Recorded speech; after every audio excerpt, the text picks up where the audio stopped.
Sua morte seria o melhor presente que você poderia me dar. Essas foram as palavras do meu filho, do menino que eu carreguei no colo, do homem que eu criei com as minhas próprias mãos. Meu nome é Jorge, e hoje eu vou contar para você a história de como eu morri sem precisar fechar os olhos. Sabe, minha amiga, eu dei tudo para aquele menino. Tudo. Trabalhei em 2 empregos para pagar a escola particular. Vendi meu carro para bancar a faculdade dele. Quando ele casou, eu dei entrada no apartamento. Quando o neto nasceu, eu paguei o plano de saúde. Já são 62 anos de vida. 35 dedicados a ser pai. E no fim, eu me tornei um estorvo. A cena aconteceu numa terça-feira, dia comum.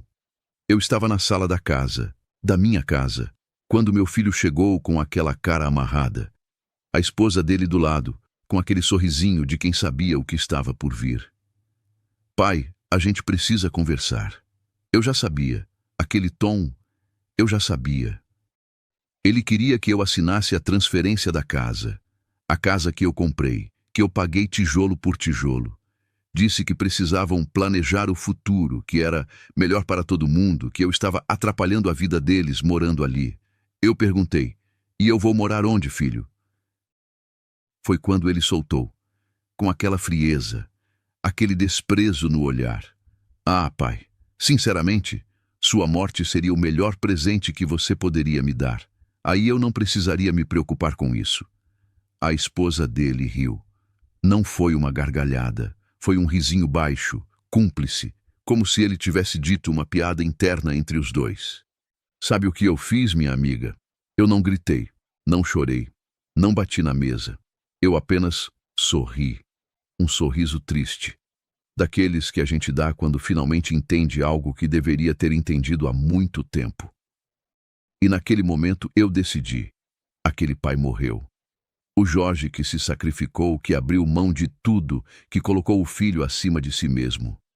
Esse homem morreu ali, naquela sala. Mas o Jorge que sobrou, esse tinha alguns cartões na manga. Porque veja bem, a casa está no meu nome, os investimentos no meu nome, a poupança no meu nome, o carro no meu nome. E se ele queria minha morte como presente, eu decidi dar exatamente isso. Eu ia sumir, levar tudo o que era meu e deixar que ele descobrisse, do jeito mais difícil possível, o verdadeiro valor de um pai. Minha amiga, me conta uma coisa. Você já sentiu que o seu próprio sangue se tornou seu pior inimigo? Já olhou para alguém que você criou e não reconheceu mais nada ali? Se você está me escutando agora, deixa um comentário me contando o que você está fazendo enquanto ouve essa história. De qual cidade você está? O que você acha que eu deveria ter feito? E se essa história está tocando o seu coração de alguma forma, se inscreve no canal, porque o que vem a seguir, você não vai querer perder. Porque quando um pai decide morrer, ele leva tudo com ele. A manhã seguinte chegou com aquela luz fraca de terça-feira. Sabe aquela claridade sem vida que entra pela janela da cozinha? Pois é, eu acordei às 5h30, como sempre acordei nos últimos 40 anos. Mas dessa vez, minha amiga, eu acordei diferente. Desci para a cozinha, coloquei a água para ferver. Tirei o pão francês da sacola. Eu tinha saído às 6h do dia anterior para comprar pão fresco, como sempre fiz. Passei a manteiga. Cortei as frutas. Fiz o suco de laranja espremido na hora, do jeito que meu filho gosta desde criança. A mesa ficou bonita. Toalha limpa. Guardanapos dobrados. Café coado passando devagar, daquele jeito que enche a casa com aquele cheiro de lar. Eu estava representando a peça final. O último ato do pai obediente. 7h15. Ouvi os passos no andar de cima. Primeiro a nora. Cíntia, esse é o nome dela. Salto alto batendo no piso de madeira que eu instalei. Depois meu filho Rodrigo, arrastando os chinelos. Eles desceram. Bom dia, eu disse com um sorriso. Aquele sorriso de quem já perdeu tudo e não tem mais nada a perder. Meu filho mal olhou para mim. Sentou na cabeceira da mesa, na minha cabeceira, onde eu sentei durante 30 anos, e pegou o celular. A Cíntia se serviu com aquela delicadeza falsa dela. Sabe aquelas pessoas que fazem questão de mostrar que têm classe? Que esticam o dedinho quando seguram a xícara? Jorge, ela disse. Não me chamou de sogro, não me chamou de pai. Apenas Jorge, como se eu fosse o empregado. Eu estava pensando aqui. Quando você sair, a gente vai fazer uma reforma nesse primeiro andar. Derrubar essa parede da cozinha, fazer um conceito aberto, sabe? Mais moderno. Ela falava como se eu já tivesse ido embora. Como se eu já fosse passado. Vai ficar lindo, eu respondi ainda sorrindo. Vocês merecem uma casa bonita. Rodrigo levantou os olhos do celular pela primeira vez. Pai, é bom você ir se acostumando com a ideia. A gente conversou aqui e acho que até o final do mês você já consegue achar um cantinho para você, né? Um apartamento pequeno, essas coisas. Um cantinho. Ele chamou de cantinho. Claro, filho, eu disse, servindo mais café para ele. O que for melhor para vocês. Sempre foi assim, não é? Ele não percebeu a ironia. Ou percebeu e não se importou. A Cíntia continuou. E Jorge, outra coisa. Você podia deixar alguns móveis, né? Tipo, essa cristaleira ali, ela combina com a sala. E a mesa de jantar também é bonita. Seria desperdício você levar para um apartamento pequeno. Eu olhei para a cristaleira. Aquela cristaleira de mogno, com os detalhes entalhados à mão. Minha amiga, deixa eu te contar a história dessa cristaleira. Era 1998.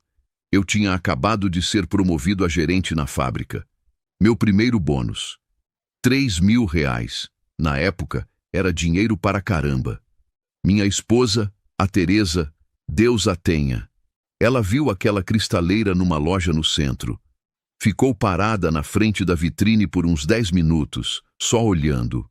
Não disse nada, mas eu vi o brilho nos olhos dela. No dia seguinte, voltei sozinho. Paguei à vista. Vi o vendedor embrulhando cada prateleira em jornal, cada dobradiça sendo protegida. Paguei mais R$ 200 para entregarem com cuidado. Quando chegou em casa, a Teresa chorou. Chorou mesmo, minha querida. Não era só um móvel. Era a prova de que a gente tinha conseguido. De que aqueles anos duros, aquelas contas apertadas, aquele arroz com ovo no final do mês, tudo tinha valido a pena. A gente colocou nela as taças de cristal que ganhamos de casamento, os pratinhos de porcelana que a mãe dela deixou de herança, as fotos do Rodrigo bebê, do Rodrigo na formatura, do Rodrigo no casamento. E agora, a Cíntia achava que combinava com a sala. Vou pensar no que posso deixar, eu disse, limpando a mesa. Eles terminaram o café e saíram. Nenhum obrigado pelo café, nenhum até logo. A porta bateu. E o silêncio voltou. Eu caminhei pela sala, minha amiga, devagar, olhando cada canto. Ali, perto da janela, estava a poltrona. Aquela poltrona de couro marrom, meio gasta, com aquele remendo mal feito no braço esquerdo. Essa poltrona eu comprei em 2003. Foi com o primeiro bônus depois que a Teresa ficou doente. Eu trabalhava 12 horas por dia, voltava para casa morto de cansado e sentava nessa poltrona para ficar com ela. Ela fazia quimioterapia às terças e quintas. Voltava destroçada com aquela palidez, aquela fragilidade. Eu sentava nessa poltrona, pegava a mão dela e a gente ficava ali. Às vezes ela dormia, às vezes ela chorava baixinho. Foi nessa poltrona que eu recebi a ligação do hospital avisando que ela tinha ido, 3 da manhã. Eu estava cochilando, esperando notícias da cirurgia de emergência. O telefone tocou. Eu atendi. E a voz do médico disse: Senhor Jorge, lamento informar. Eu desabei nessa poltrona. Chorei nela. Gritei nela. Passei a mão no braço dela 1000 vezes, sentindo ainda o calor da Teresa. como se ela ainda estivesse ali. O Rodrigo nunca soube disso. Ele tinha 22 anos, estava namorando a Cíntia, estava ocupado demais para vir ao hospital. Chegou no velório 3 horas atrasado porque tinha trânsito. E hoje ele usa essa poltrona para apoiar os pés enquanto assiste Netflix. Continuei andando. A TV de 65 polegadas na parede. Sabe quanto custa uma TV dessas, minha querida? R$ 7.000. Eu comprei no ano passado. O Rodrigo disse que a TV antiga estava uma porcaria, que a imagem não era boa, que ele não conseguia ver os jogos direito. Eu tinha uma poupança, dinheiro que eu estava guardando para, sei lá, para uma emergência, para o futuro. Usei tudo para comprar a TV, para fazer meu filho feliz. Ele nem disse obrigado. Só reclamou que eu não tinha comprado o modelo top de linha com as bordas finas. Entrei no quarto que era meu escritório. Liguei o computador, aquele computador velho que demora uns 5 minutos para ligar. Primeira coisa, entrei na conta do banco. Minha amiga, você já sentiu aquela sensação de descobrir que foi roubada dentro da própria casa? Eu tinha dado um cartão adicional para o Rodrigo. Para emergências, eu disse. Caso você precise de alguma coisa, filho. Abri o extrato. Restaurante, R$ 1.200. Loja de roupa, 2.800. Joalheria, 5.000. Viagem para Campos do Jordão, 7.500. Nos últimos 3 meses, ele tinha gastado R$ 43.000 do meu dinheiro, do meu suor, das minhas horas extras, do meu sacrifício. Eu não tremi, não chorei. Eu apenas cliquei em cancelar cartão adicional. Uma pergunta apareceu na tela. Tem certeza que deseja cancelar? Eu cliquei. Sim. Depois transferi tudo. Tudo mesmo. Poupança, conta corrente, investimentos. Liguei para o gerente do banco. Seu Jorge, quanto tempo? O que o senhor precisa? Preciso transferir tudo para outra conta. Uma conta que só eu tenha acesso. Ele fez uma pausa. Tudo, seu Jorge. Tudo. Depois liguei para o corretor de imóveis. Um cara que eu conhecia há 15 anos, o Mário. Mário, preciso que você avalie a casa. Quero saber quanto ela vale hoje no mercado.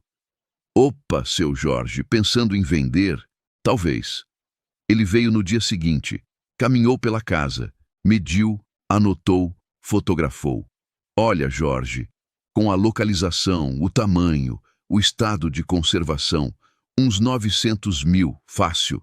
Talvez 1 milhão se a gente achar o comprador certo. R$ 1 milhão. A casa que eu comprei por 120 mil em 1995. Que eu reformei com as minhas próprias mãos. Que eu pintei parede por parede. Que eu paguei cada parcela, cada mês durante 20 anos. Coloca à venda, Mário, mais discretamente. E não comenta com ninguém. Ele entendeu. Conta comigo, Jorge. Depois liguei para o Carlinhos, meu amigo de infância. A gente cresceu junto, jogou bola junto, sofreu junto. Ele tinha um galpão num bairro afastado. Carlão, preciso de um favor. Fala, irmão. Preciso guardar umas coisas no seu galpão, muitas coisas, e preciso de ajuda para transportar. Silêncio do outro lado. Jorge, você tá bem? Nunca estive melhor, Carlão. Nunca estive melhor. Ele chegou na sexta-feira, 6 da manhã, com um caminhão-baú e 2 ajudantes. O Rodrigo e a Cíntia tinham saído para um fim de semana romântico em Campinas. Com o meu dinheiro, claro. Mas eles ainda não sabiam que o cartão já estava cancelado. Ia ser uma surpresa interessante quando tentassem pagar o hotel. E então começou, minha amiga, o inventário do silêncio. Primeiro, a cristaleira. O Carlinhos e os rapazes embrulharam cada prateleira. Eu passei a mão no mogno pela última vez, sentindo os entalhes. Teresa, eu sussurrei, está na hora de a gente ir embora. Depois, a poltrona. Pesada, difícil de carregar. Mas eu fiz questão de ajudar. Senti o couro nas minhas mãos. As lembranças vieram todas de uma vez. Mas eu não chorei. Mortos não choram. A mesa de jantar. 8 lugares. Quantos jantares eu servi nessa mesa? Quantos aniversários? Quantas ceias de Natal? No último Natal, o Rodrigo nem apareceu. Disse que ia passar com os sogros. A TV gigante. Desparafusamos da parede. Deixou uma marca quadrada, mais escura que o resto da parede, como uma cicatriz. Cama, guarda-roupa, cômodas. As panelas da cozinha. Panelas boas, de inox, que duraram 20 anos. Os copos, os pratos, os talheres. O sofá da sala. A estante de livros. Os quadros das paredes. E então, minha querida, eu tive uma ideia. Carlinhos, espera um pouco. Entrei no banheiro. Desliguei o registro. Peguei a chave de fenda. Tirei o chuveiro elétrico. Os 2 chuveiros da casa. Fui em cada cômodo. Tirei as lâmpadas. Todas. LED, fluorescentes, halógenas, todas. Desliguei a geladeira. Esvaziei. Levei ela também. Se eu sou um morto, eu pensei, mortos não pagam luz, mortos não aquecem água, mortos não deixam nada para trás. O Carlinhos me olhou preocupado. Jorge, você tem certeza disso? Eu olhei para ele. Olhei firme nos olhos. Mais certeza do que qualquer coisa na minha vida, irmão. 6 horas depois, a casa estava vazia. Eu caminhei pelos cômodos vazios. O som dos meus passos ecoava. As paredes tinham manchas onde os móveis ficaram por anos. Havia poeira acumulada nos cantos que nunca vi, porque sempre teve algo tampando. A casa parecia um esqueleto, um corpo sem alma. Sabe o que eu senti, minha amiga? Libertação. Era como se eu tivesse carregado um peso nas costas durante 35 anos. E, de repente, aquele peso tinha ido embora. Meus ombros estavam leves. Minha respiração estava fácil. Eu tinha dado tudo. E agora eu estava tomando de volta. Não era vingança. Era justiça. Tranquei a última janela. Desliguei o registro de água na rua. Cortei a energia no disjuntor geral. E então, eu deixei algo para trás. Fui até o quarto que foi do Rodrigo quando ele era criança. Abri o armário embutido. No fundo, embrulhada num saco plástico, estava uma caixa de sapatos velha. Abri. Dentro tinha um ursinho de pelúcia surrado. O primeiro brinquedo que eu dei para ele. Quando ele nasceu, eu saí da maternidade, entrei numa loja e comprei esse ursinho. Custou R$ 15. Muito dinheiro para mim na época. O Rodrigo dormiu com esse ursinho até os 8 anos. Levava para todo lugar. Quando ele chorava, eu colocava o ursinho do lado dele e ele se acalmava. Peguei o ursinho, desci as escadas. Coloquei ele bem no meio da sala vazia, no chão frio. Esse é o filho que eu criei, eu disse para o ursinho. O homem que ele se tornou, esse eu não conheço. Saí. Tranquei a porta. Coloquei a chave no bolso. Entrei no meu carro, um Civic 2018, também no meu nome, que eu também ia levar. E olhei para a casa pela última vez. Aquela não era mais minha casa. Aquele não era mais meu filho. E eu não era mais aquele pai. Liguei o carro e fui embora. Minha amiga, você já sentiu o peso de uma vida inteira saindo das suas costas? Já sentiu aquela mistura estranha de dor e alívio? De perda e liberdade? Pois é, eu senti. E mal podia esperar para ver a cara dele quando voltasse para casa. Sabe aquela expressão, minha amiga? O que os olhos não veem, o coração não sente. Pois é mentira. Às vezes o coração sente exatamente quando os olhos não veem mais nada. Deixa eu te contar o que aconteceu enquanto eu dirigia rumo à minha liberdade. Campinas, Hotel Fazenda Vista Verde, domingo, 19h47. O Rodrigo e a Cíntia estavam sentados no restaurante do hotel. Aquele tipo de lugar com guardanapo de pano, garçom de colete, carta de vinhos com preços que dão vertigem. A Cíntia tinha pedido um filé mignon ao molho madeira. Rodrigo, uma picanha nobre. 2 taças de vinho tinto importado, uma entrada de carpaccio. Conta, R$ 640. Do meu dinheiro, claro. Ou pelo menos era o que eles achavam. O garçom trouxe a maquininha. Aquele sorrisinho profissional de quem já viu de tudo. Pode passar o cartão, senhor. Rodrigo nem olhou. Passou o cartão com aquela displicência de quem nunca precisou se preocupar com saldo. Bip. Senhor, o cartão foi negado.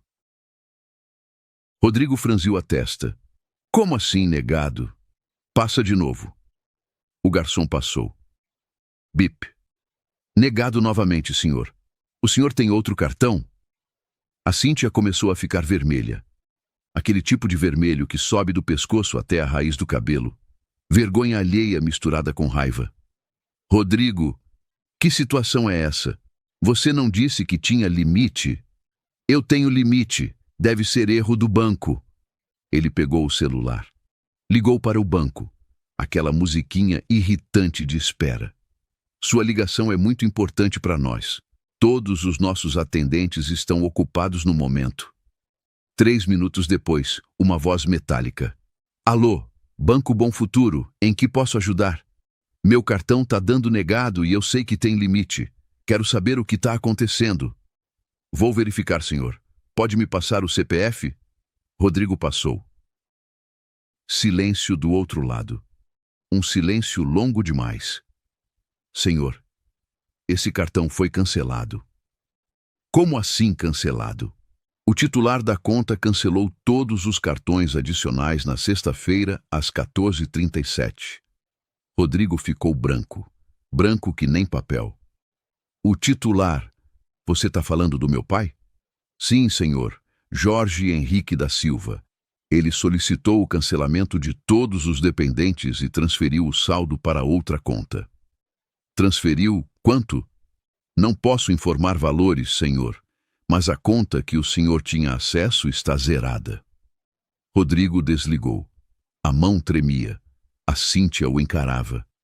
Aquele olhar de quem está a um passo de causar uma cena em público. Me diz que eu não ouvi o que eu acabei de ouvir. O velho cancelou o cartão.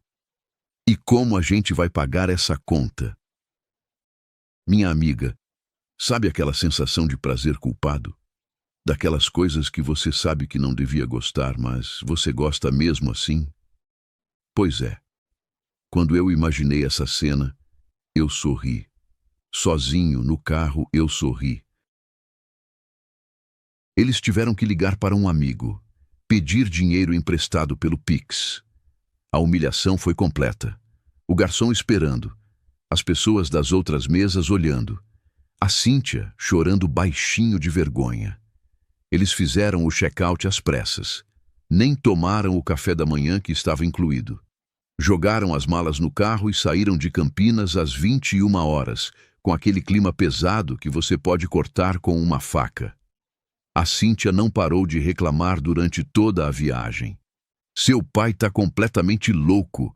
A gente precisa internar esse homem. Ele não pode fazer isso. Isso é abuso, é violência financeira.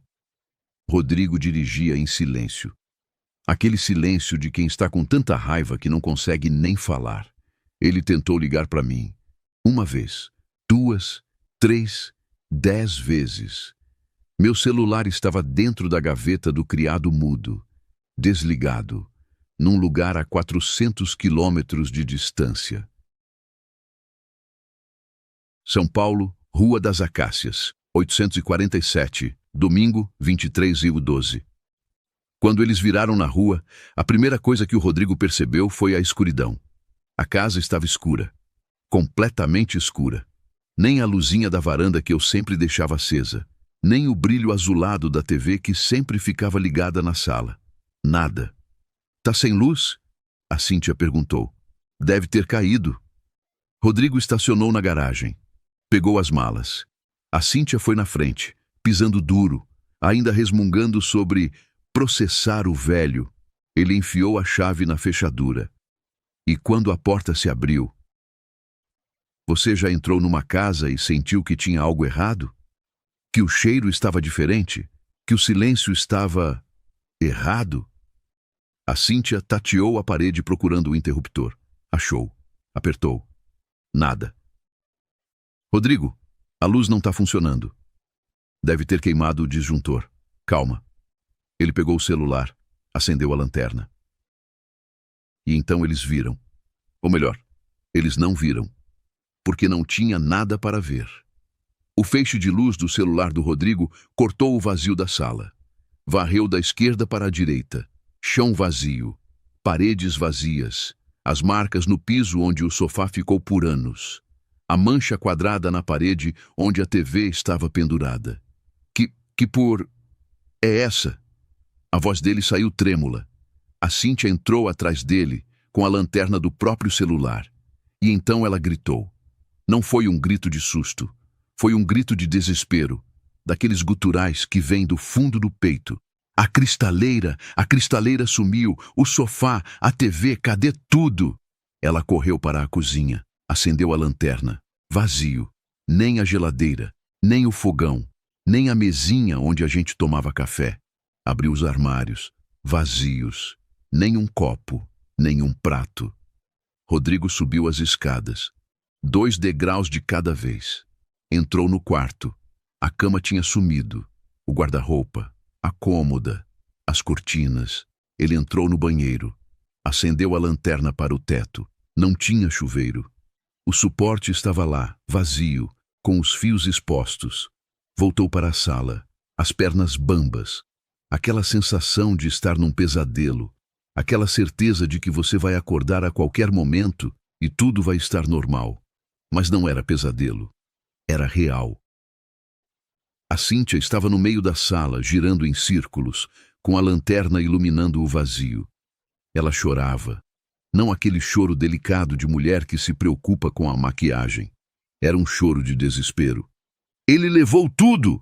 Esse velho louco levou tudo! Cala a boca, Cíntia, cala a boca, deixa eu pensar. Mas ele não conseguia pensar. A cabeça dele era um turbilhão. Como? Quando? Por quê? E então, o feixe de luz da lanterna dele iluminou algo no centro da sala. Um ursinho de pelúcia, marrom, surrado, velho, com um olhinho faltando e a orelha esquerda rasgada. Rodrigo se aproximou devagar, se ajoelhou, pegou o ursinho.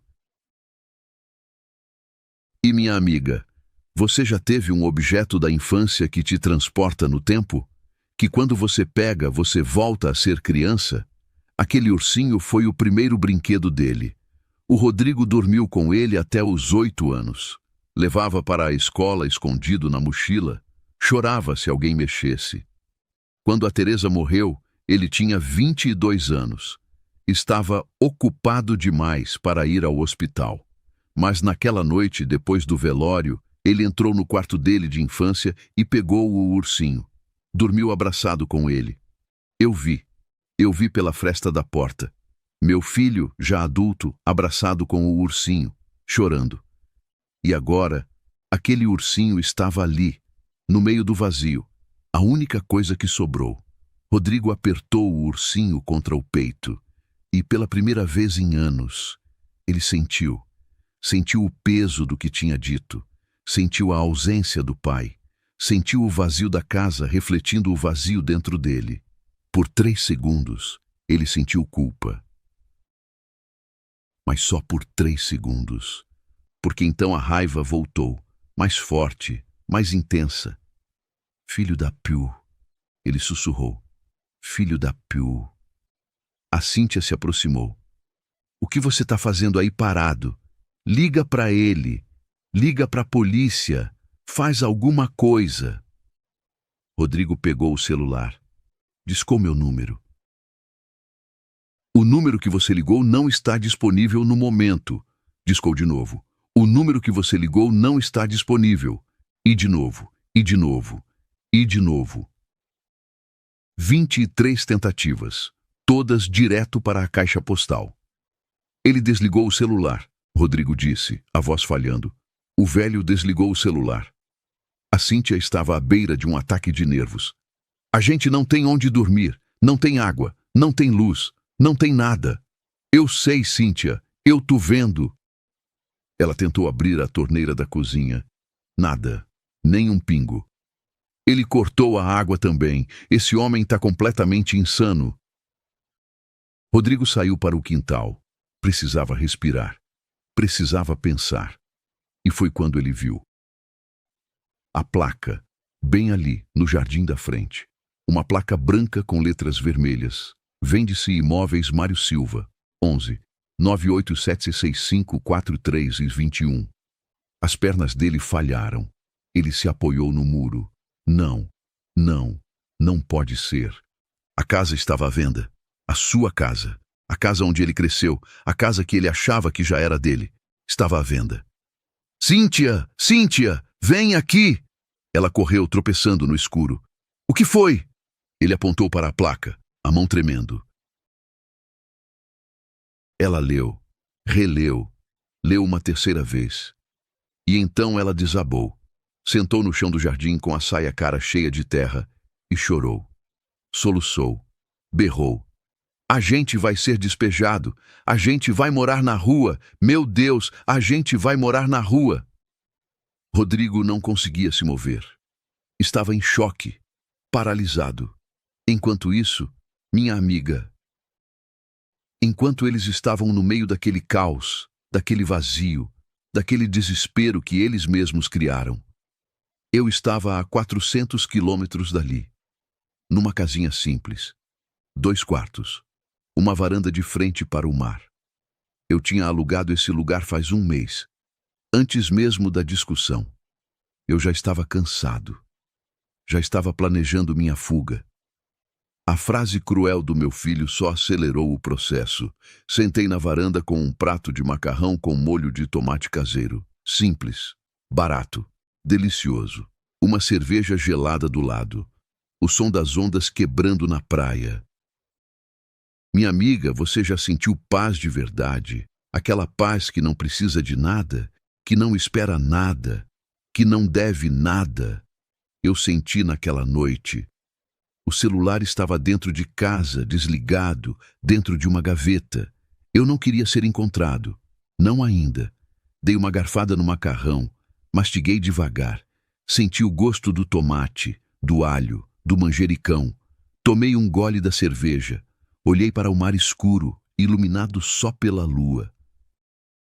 E eu sorri. Sorri de verdade. Pela primeira vez em anos.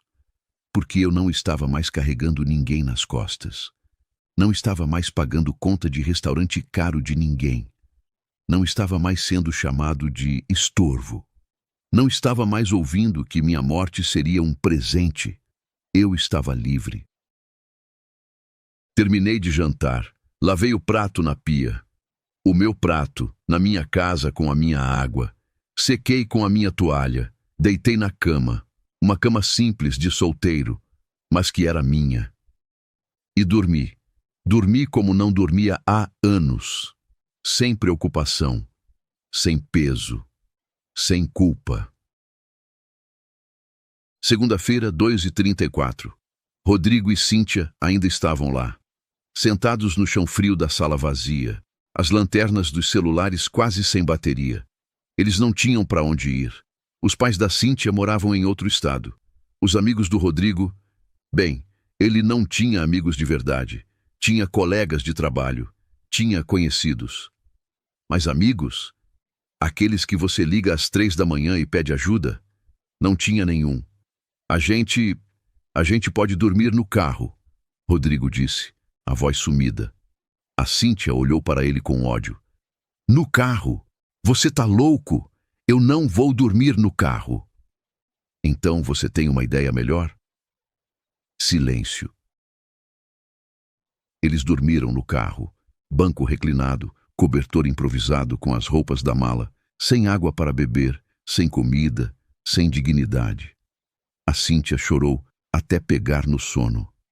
Rodrigo ficou acordado a noite toda, apertando o ursinho de pelúcia, olhando para a casa vazia através do para-brisa embaçado. E pela primeira vez na vida dele, ele sentiu o que era não ter nada. Ele sentiu o que era depender de alguém. Ele sentiu o que era estar sozinho. Minha amiga, você já teve que aprender do jeito mais difícil que as pessoas não são eternas? Que generosidade não é obrigação? Que amor de pai não é inesgotável? Pois é. Aquela noite foi a primeira lição do Rodrigo. E eu ainda nem tinha começado. Porque no dia seguinte, as coisas iam ficar ainda piores para ele e ainda melhores para mim. Se você chegou até aqui, quero que se inscreva no canal para me ajudar a trazer mais histórias como essa. Quero que você comente aí embaixo a frase "Eu estou com você", para eu saber que você está ouvindo essa história até agora. Obrigado. Agora, vamos para a parte final dessa história. Segunda-feira, 6:30 da manhã. O sol entrou pelo para-brisa do Civic como uma lâmina quente, direto nos olhos do Rodrigo. Ele acordou com o pescoço travado, as costas doendo, a boca seca que nem lixa.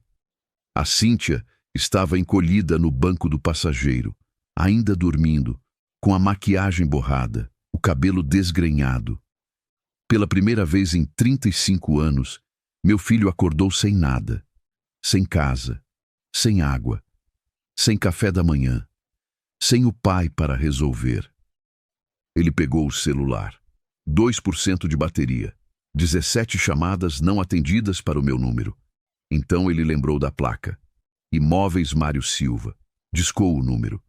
As mãos tremiam. Não sei se era de raiva ou de medo. 3 toques. Alô, Imóveis Mário Silva, bom dia. Mário, é o Rodrigo, filho do Jorge. Silêncio do outro lado. Um silêncio pesado. Rodrigo, seu pai me pediu para não atender suas ligações. Mário, pelo amor de Deus, você conhece meu pai há anos. Você sabe que ele não está bem. Ele esvaziou a casa inteira, levou tudo. Isso não é normal. A voz do Mário veio fria, profissional. Rodrigo, eu conheço seu pai há 15 anos. E nos 15 anos que eu conheço ele, nunca vi o Jorge tão bem quanto agora.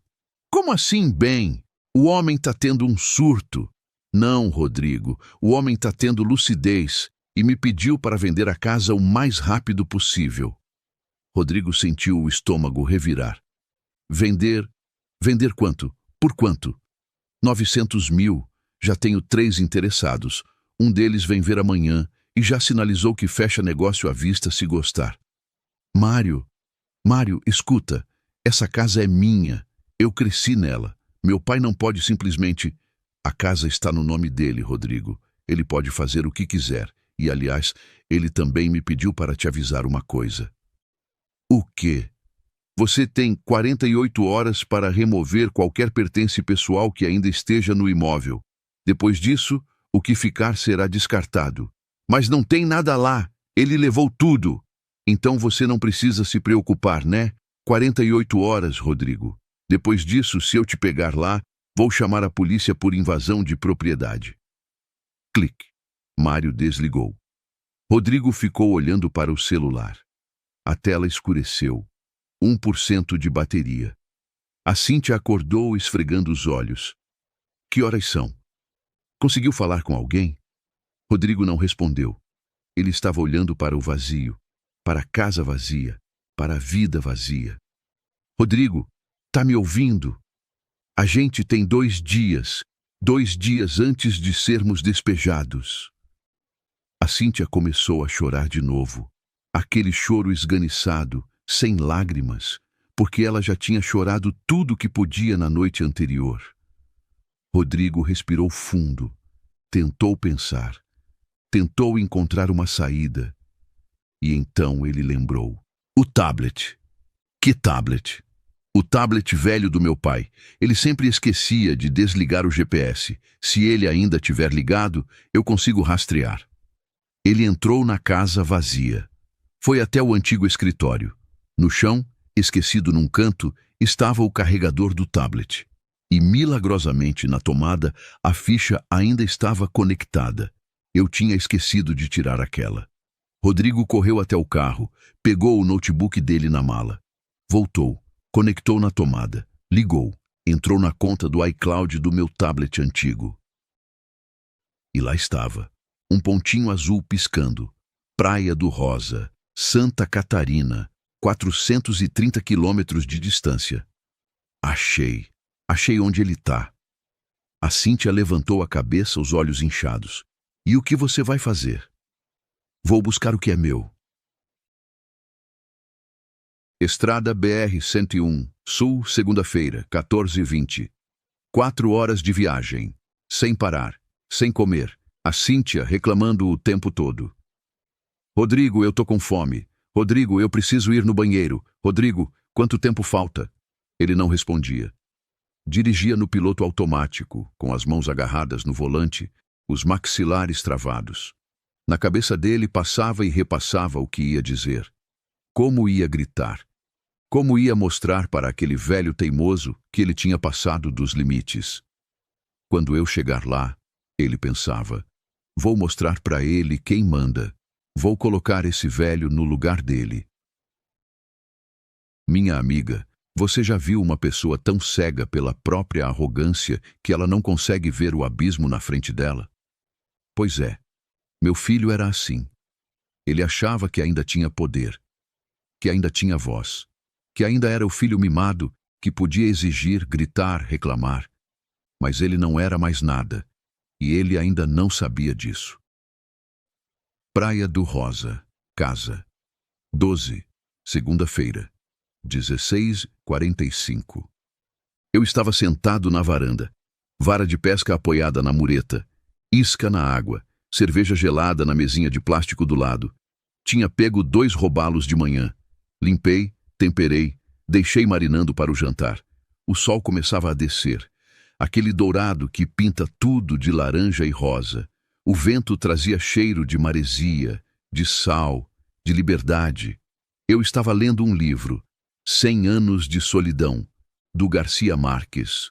Um livro que eu comprei há 20 anos e nunca tinha tido tempo de ler. Agora eu tinha tempo, e então eu ouvi. Pai, pai, eu sei que você tá aí. Fechei o livro, devagar. Marquei a página, coloquei na mesinha, peguei a cerveja. Dei um gole longo. Pai, levantei, andei até a porta da varanda, abri. E lá estava ele. Meu filho, suado, sujo, com a mesma roupa de domingo, os olhos vermelhos, o cabelo desgrenhado, a barba por fazer, ele parecia um mendigo. Atrás dele, a Cíntia, com a roupa amarrotada, a maquiagem borrada, os saltos quebrados. Por um segundo, só um segundo, eu senti pena. Mas aí eu lembrei. Sua morte seria o melhor presente que você poderia me dar. E a pena morreu. Rodrigo, eu disse, calmo. Que surpresa. E ele respondeu, que surpresa, que surpresa. Você esvaziou a casa inteira. Você cancelou meu cartão. Você cortou a água e a luz. Você tá vendendo a casa. E você diz que surpresa. Eu dei outro gole na cerveja. Você quer entrar? Ou prefere gritar do portão? Eu não quero entrar. Eu quero explicações. Explicações. Repeti a palavra, devagar, saboreando. Você quer explicações. Desci os 3 degraus da varanda. Caminhei até o portão. Parei a 1 metro dele. Olhei nos olhos dele. Aqueles olhos que eu vi abrirem pela primeira vez na maternidade. Aqueles olhos que eu vi lacrimejarem no primeiro dia de aula. Aqueles olhos que eu vi brilharem na formatura. Aqueles mesmos olhos que me encararam com frieza quando ele disse que minha morte seria um presente. Você quer explicações? Eu repeti. Está bem, vou te dar. Na terça-feira passada você me disse uma coisa. Você lembra? Rodrigo desviou o olhar. Eu perguntei se você lembra, Rodrigo. Pai, eu estava nervoso, eu não quis dizer aquilo. Você disse, sua morte seria o melhor presente que você poderia me dar. E sabe o que eu fiz? Eu aceitei o presente. O pai que você conheceu, aquele homem que acordava às 5 da manhã para fazer seu café, que trabalhou em 2 empregos para pagar sua escola, que vendeu o próprio carro para bancar sua faculdade, que deu entrada no seu apartamento, que pagou seu casamento, que te carregou nas costas durante 35 anos. Esse homem morreu, Rodrigo. Ele morreu na terça-feira passada, às 8h15 da noite, quando você disse aquelas palavras. E o homem que está na sua frente agora é um estranho que não te conhece, um estranho que não te deve nada. Rodrigo estava tremendo, não sei se de raiva ou de desespero. Pai, você não pode fazer isso. Aquela casa é minha. Sua? Eu ri. Não foi uma risada feliz, foi uma risada amarga. A casa que eu comprei, que eu paguei, que está no meu nome. Eu cresci naquela casa e eu construí aquela casa, tijolo por tijolo, cada parcela, cada reforma, cada móvel, tudo com o meu suor. E você nunca pagou um único centavo de IPTU, nunca pagou uma conta de luz, nunca comprou um prego. Você só usou. E quando eu pedi para ser tratado com um mínimo de respeito, você disse que minha morte seria um presente. A Cíntia se intrometeu. Isso é crueldade, isso é abuso. A gente vai processar o senhor. Eu nem olhei para ela. Processar? Por quê?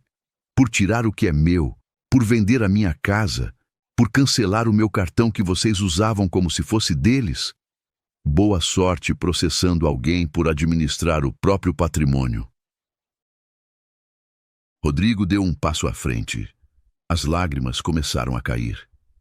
E aí, minha amiga, veio a parte mais triste de todas. Porque eu vi que aquelas lágrimas eram falsas. Não eram lágrimas de arrependimento. Não eram lágrimas de culpa. Não eram lágrimas de amor por um pai que ele perdeu. Eram lágrimas de desespero por uma conta bancária que ele perdeu. Pai, por favor. A voz dele ficou manhosa.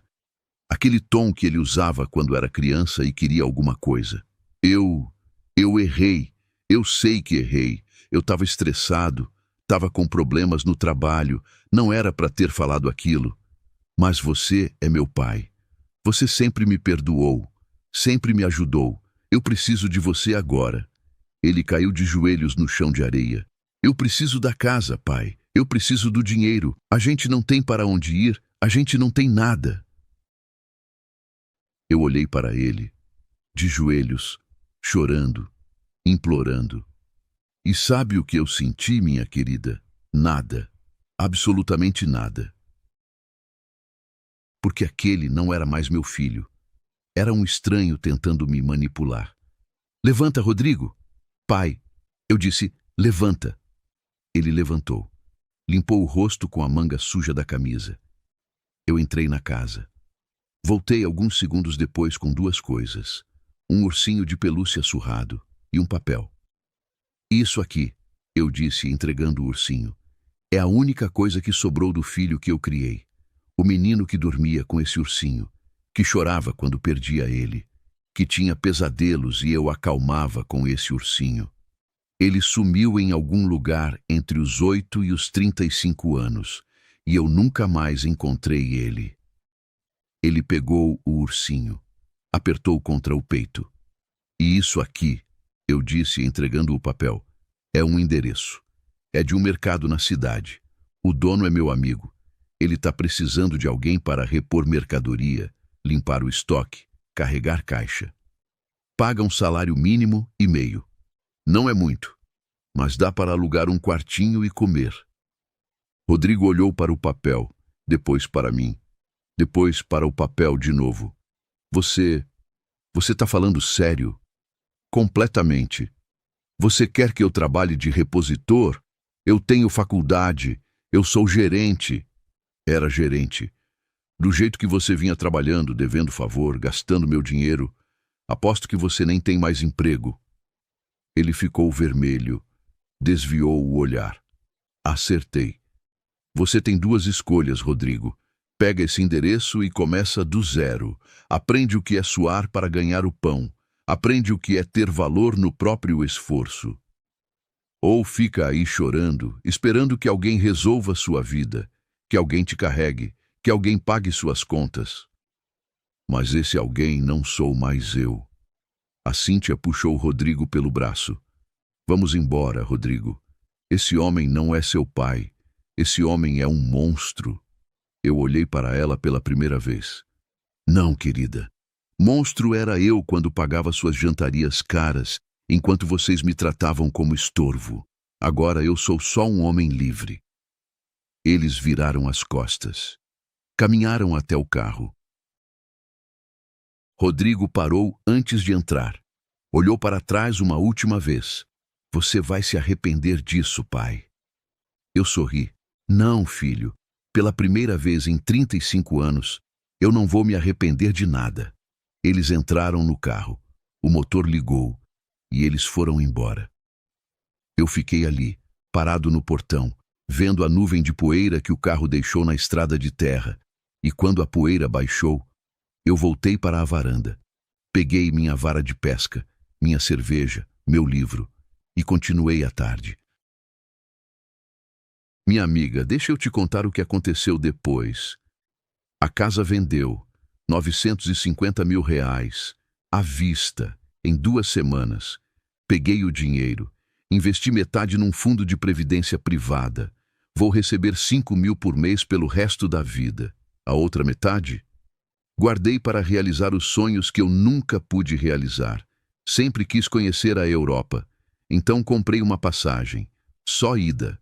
Vou ficar 6 meses. Itália, França, Espanha, Portugal.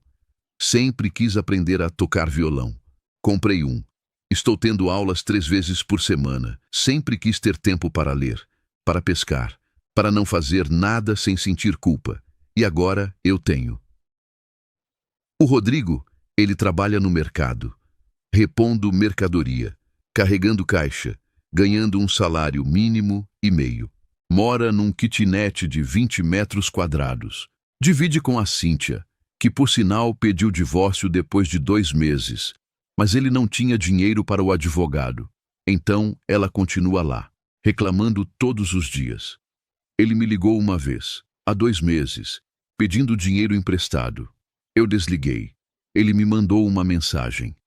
Pai, eu aprendi a lição. Por favor. Eu bloqueei o número. Porque sabe o que eu aprendi, minha querida?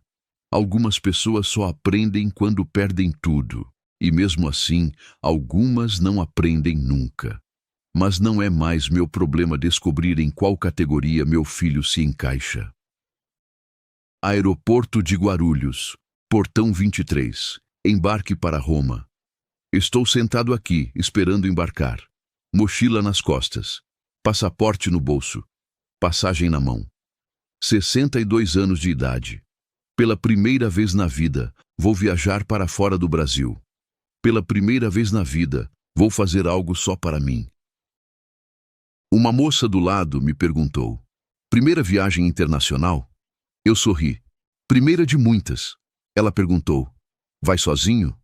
Sozinho, eu respondi, mas não solitário. Porque veja bem, minha amiga, eu não perdi um filho. Eu me ganhei de volta. Eu não perdi uma família. Eu ganhei liberdade. Eu não perdi um lar. Eu ganhei o mundo inteiro como lar. Valeu a pena? Cada centavo, cada lágrima, cada noite sem dormir, cada momento de dúvida.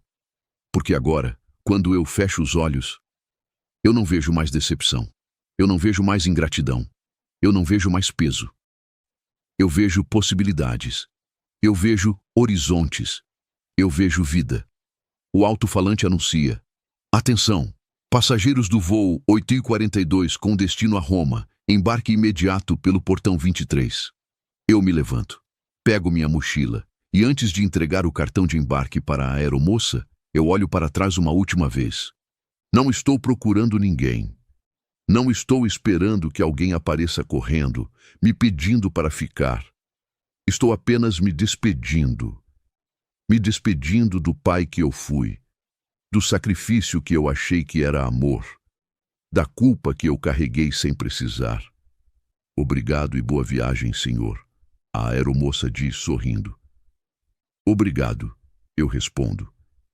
E caminho pelo túnel de embarque, em direção ao avião, em direção ao futuro, em direção a mim. Então, minha amiga, se você está ouvindo essa história e reconhece um pouquinho de você nela, se você também já se sentiu um estorvo, se você também já foi tratado como obrigação, se você também já carregou gente nas costas até suas pernas tremerem, deixa eu te dizer uma coisa. Você não é uma árvore. Você pode se mover. Você não é obrigado a ficar onde te fazem pequeno. Você não é obrigado a dar a quem não te valoriza. Você não é obrigado a morrer em vida para que outros vivam melhor. Então vai. Pega suas coisas. Pega sua dignidade. E vai. Porque a vida é curta demais para ser vivida em função de quem não te merece. E nunca, nunca, é tarde demais para recomeçar. Meu nome é Jorge, e essa foi a história de como eu morri, para finalmente poder viver. Se você gostou dessa história, já se inscreveu no canal, também comentou de onde está nos ouvindo e contou o que estava fazendo enquanto escutava. Muito obrigado. E se você não fez ainda, faz agora. Porque tem muito mais história para contar, e eu mal posso esperar para compartilhar com você. Até a próxima, minha amiga. E lembre-se, sua vida é sua. Viva ela.